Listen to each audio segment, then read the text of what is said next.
of you is invaluable. Every single one of you is irreplaceable. You are the only you that we have. You matter.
Look at some of the things that your friends will do because they're afraid of what people might think or people might say.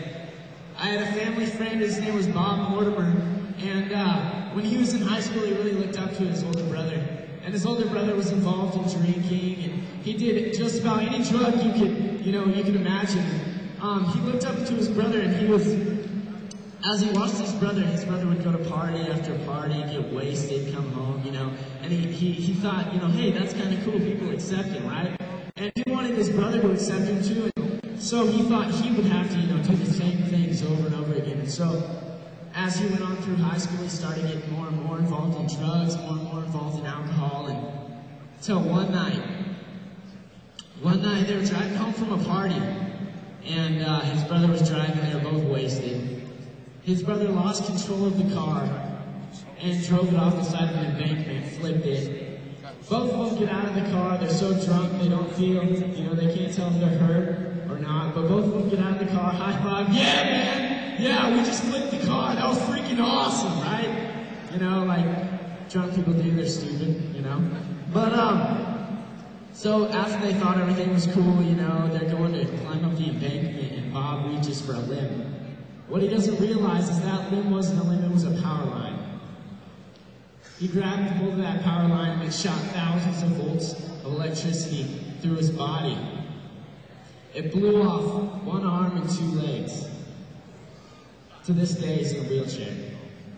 If you were to ask him, what What does drugs and alcohol do to people? What kind of an impact does it have on people's lives? Who will tell you this?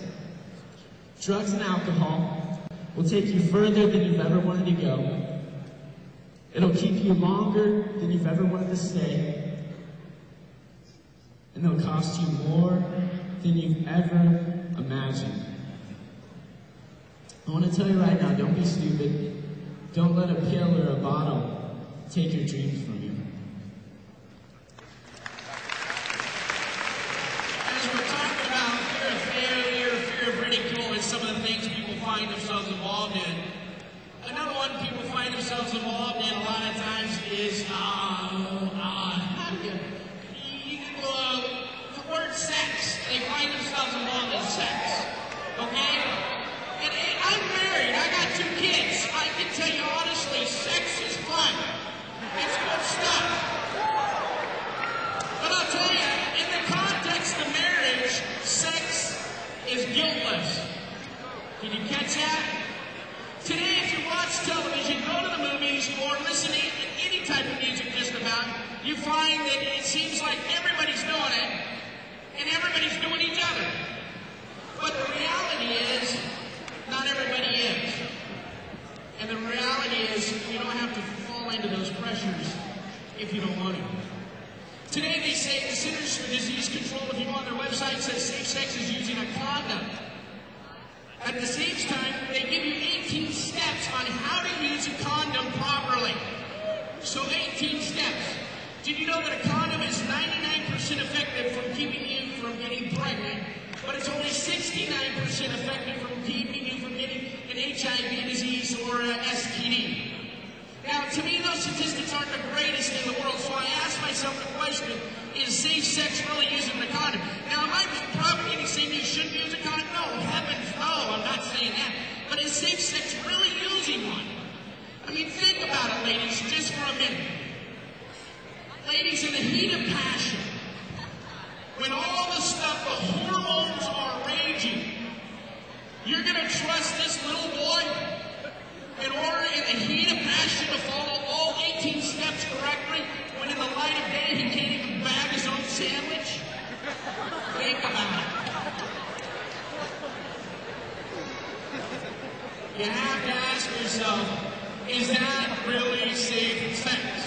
I tell my boys this all the time, not because I'm trying to keep them from having fun, is I just tell them, hey, think about the cost. Think about the cost. To be 16 years old and have to pay child support. To be 16 years old or 15 years old or 13 years old. Think about the cost. But more than that, the reality is this. A condom can't protect your heart. It can't. I was standing in Myrtle Creek, Oregon, just after I finished the school assembly.